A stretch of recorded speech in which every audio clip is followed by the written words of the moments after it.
deal with those things. That's where we come back to the deconstruction and construction model. Now, of course, I'm reflecting my own point of view, as I've said before.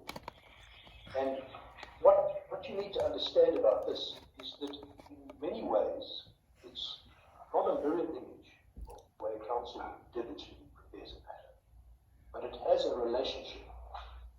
In every prudent counsel's preparation, the same essential analysis takes place. You start off at the end of your case and you work your way to the front. When you draft a notice of motion, you need to be clear about what that is before you draft the affidavit. Draft pleadings, you need to draft the prayers before you can know what to do in the pleadings. And the same thing here. Essentially, counsel need to say to themselves, what do I want from the court? And you formulate an order in those terms. Can you get that in the law? If so, what facts have to be alleged? What needs to be proven? Do I have those facts? You need to sift the dross from the essential facts. And then you present a coherent chain of fact and proposition in your presentation. A judge's mindset in this same paradigm follows more or less the same pattern. What does the plaintiff want? As you reach figuratively, as we all did it for the file, what does the plaintiff want? First thing you go to the notice of motion, or the prayers in the particulars of claim. What do the prayers say?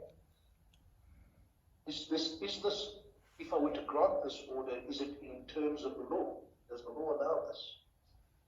Are the prayers clear enough so that if I grant this order, the sheriff can actually execute it? It's incredible how often, particularly in application matters, notices of motion are crafted in such a way that the sheriff will never be able to execute it. You need to think through what this thing is for, because all of these things that you are creating in terms of the documents, the whole process of court, are tools for decision making. So what are the prayers? Can you get this in law? Are the prayers clear enough for the sheriff to enforce it? And then, really the heart of judicial decision making. What exact questions of fact must I decide? Till I know what the question is, I don't know what I'm looking for. What are the exact questions of law that I must decide? Is there a discretion I have to decide? And what are the factors relevant to the particular kind of discretion that I'm asked to exercise? Those questions get asked in every single matter whatsoever. And when the judge is looking for the articulation of the questions and the answers, if you can present it, then you're certainly on the way forward. Now, when you drill down into this deconstruction and construction model I'm talking about, the process of extracting out of the papers what's essential for a decision, and then constructing a decision which matches those facts. The critical aspect is the question and answer. You go away from this evening with only one thing to remember. It's a question and answer paradigm that explains judicial decision making. If you look in judgments, you will see almost always judges posing the questions which they address up front. I brought one of my own judgments, if I can be so vague, to illustrate that. This was one in which there were several issues. South African Airways versus BDFM publishers, which dealt with privilege and urgent applications and so forth. So if you read judgments, you'll see a reflection of this analytic mindset I'm talking about. So typically, this is what you would get in such judgments. This case is about what remedies are available to a person whose confidential legal advice, in respect of which that person claims legal professional privilege, is by some or other unauthorized means released into the public domain. That's That's the question. Now, you know, that's the answer again.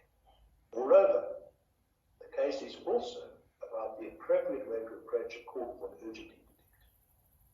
And then the judgment goes on to deal with it. And then later on, having now the context, in paragraph 7, still in the introduction, this is what comes next.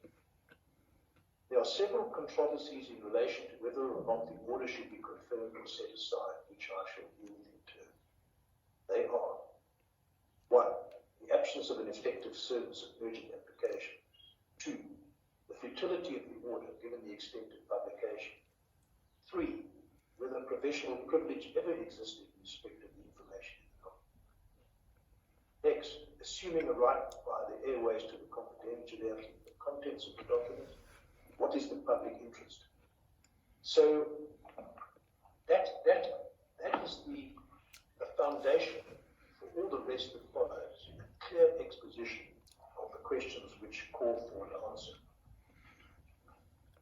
So now, having said to you what are the working conditions of judges, what their techniques are, what is the value to you of knowing this? And this is the point. Advocates are the producers of a